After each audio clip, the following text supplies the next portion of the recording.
Hello সবাইকে, আমি সঙ্গীতা। চলুন আজকে আপনাদের সাথে একটা রেসিপি শেয়ার করি। ফুলকপি আলু দিয়ে রুই মাছের ঝোল। প্রথমে মাছগুলোকে লবণ আর হলুদ গুঁড়ো দিয়ে মেখে ভেজে নিতে হবে।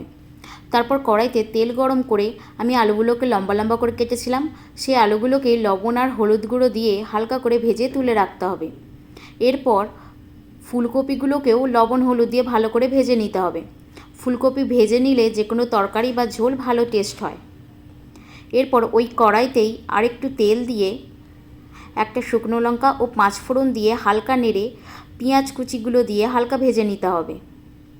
এরপর আদা, জিরে আর লঙ্কার একটি মিশ্রণ মিক্সিতে করে রেখেছিলাম, সেটা দিয়ে দিতে হবে। এরপর মশলাটাকে ভালোভাবে ভেজে টমেটো কুচিগুলো দিয়ে হালকা করে নেড়ে নিতে হবে। এরপর আমি কিছু গুঁড়ো মশলা অ্যাড করেছিলাম, যার মধ্যে ছিল পরিমাণ মতো লবণ, হলুদ গুঁড়ো আর কাশ্মীরি লঙ্কার গুঁড়ো। এগুলো একসাথে নেড়ে সেই মশলাটাকে ভালো করে কষাতে হবে। তার মধ্যে দিয়ে দিতে হবে সেই মশলা ধোয়া জলটা, দিয়ে ভালোভাবে কষিয়ে নিতে হবে। যতক্ষণ না তেল ছাড়ছে না ততক্ষণ কষাতে হবে। এরপর তেল ছেড়ে গেলে আলু ফুলকপি দিয়ে নেড়ে পরিমাণ মতো জল দিয়ে চাপা দিয়ে দিতে হবে। তারপর ঢাকনা খুলে যখন কপি আলু 80% সিদ্ধ হয়ে যাবে, তখন ভাজা মাছগুলো একে একে দিয়ে নেড়ে আবার চাপা দিয়ে দিতে হবে। তারপর ফুলকপি আলু পুরোপুরি সিদ্ধ হয়ে গেলে ওপর দিয়ে মাছের ঝোলের মশলা ও ধনেপাতা কুচি দিয়ে দিতে হবে। তৈরি হয়ে গেল ফুলকপি আলু দিয়ে রুই মাছের ঝোল।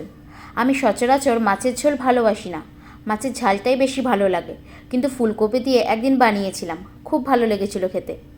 তো কেমন লাগলো ভিডিওটা অবশ্যই কমেন্ট করে জানাবেন। তো আজকের মতো টাটা।